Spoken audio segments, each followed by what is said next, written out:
Oh, dito na yung suki ko. Presyo division, Bilang balot. 10, 20, 30 at iba pa. May mga laruan pa sa loob. Kapit mga suki, Doon. presyo Dito ako bumili ng balot kahapon. 20, 30 at iba pa. Saan? Dito. Ito, kilala kasi na ito. Dito ako bumili ng balot kasi bukod sa mababait ng tindera, maganda pa. At saka mura pa.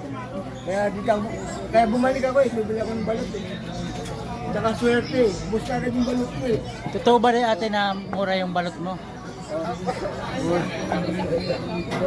Mura po yung balot namin. Anong pangalan nga nito? Advis balot. Abi?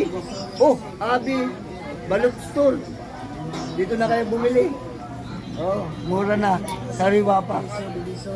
At hindi pa sira. Ayos. Dami itlog, no?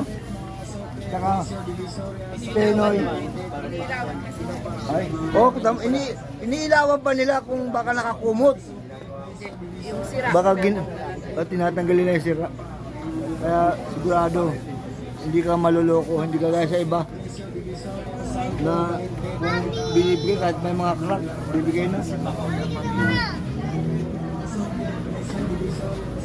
Bili rin ako, isang tray. Ilang days na yan? 17 days. No, 17 days?